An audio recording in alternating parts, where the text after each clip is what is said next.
Hi, ഞാൻ രാഹുൽ രാജഗോപാൽ. ഞാൻ ഡയറക്ടറാണ്.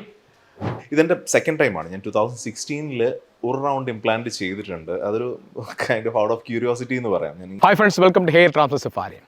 ഞാൻ ഇന്ന് ചെയ്യാൻ പോകുന്ന വീഡിയോ ഒരു സിനിമ ആക്ടറുടെ വീഡിയോ ആണ്. ആക്ടർ രാഹുൽ രാജഗോപാലാണ്. അദ്ദേഹം മെയിനായിട്ട് ആക്ടർമാർ അല്ലെങ്കിൽ ഒരു മെയിൻ സ്ട്രീമിൽ നിൽക്കുന്ന വ്യക്തികൾ ആരായിക്കോട്ടെ, സാധാരണക്കാരനും ആയിക്കോട്ടെ, ആദ്യത്തെ സർജറി ചെയ്യുമ്പോൾ വളരെയധികം ആലോചിക്കണം. പിന്നെ നമുക്ക് ചിന്തിക്കാൻ പറ്റില്ല. കാരണം നമ്മുടെ ഡോണർ ഏരിയയാണ് ഡാമേജ് ആവുന്നത്. നിങ്ങളുടെ ഡോണർ ഏരിയയിൽ ഒരു ഗ്രാഫ്റ്റ് നശിച്ചു കഴിഞ്ഞാൽ പിന്നെ പുതിയൊരു ഗ്രാഫ്റ്റ് അവിടെ ഉണ്ടാവുന്നില്ല. ഇതാണ് അതിൻ്റെ സത്യാവസ്ഥ. എന്തായാലും അദ്ദേഹത്തിൻ്റെ കേസിൽ വെച്ചാൽ ആദ്യം 2016 ഒരു ട്രാൻസ്പ്ലാന്റേഷൻ ചെയ്തു.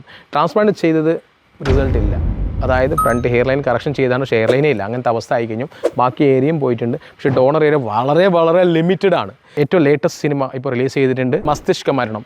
ആ സിനിമ കഴിഞ്ഞ ഇമീഡിയറ്റ്ലിയാണ് അദ്ദേഹം ട്രാൻസ്പ്ലാന്റ് ചെയ്തത്. എൻ്റെ സർജറി ചെയ്ത സെയിം ഡോക്ടറെ കൊണ്ടാണ് അദ്ദേഹം ട്രാൻസ്പ്ലാന്റ് ചെയ്തത്. കാരണം വിഷ്ണു ഉണ്ണികൃഷ്ണനെ പോലത്തെ ആൾക്കാർ കറക്ഷൻ ചെയ്ത വ്യക്തിയാണ് ഡോക്ടർ ഗജാനൻ ജാദവ്. അദ്ദേഹം തന്നെ വേണമെന്ന് പറഞ്ഞ് ട്രാൻസ്പ്ലാന്റ് ചെയ്ത ഫോട്ടോസ് ഞാൻ കാണിക്കാൻ നോക്കി. ഇപ്പോൾ റീസെൻ്റ്ലി സർജറി ചെയ്തതേ ഉള്ളൂ. അതിന് റിസൾട്ട് നമ്മൾ എക്സ്പെക്റ്റ് ചെയ്യുക. നിങ്ങൾ എന്തായാലും അദ്ദേഹത്തിനൊന്ന് ഫോളോ ചെയ്തോളൂ.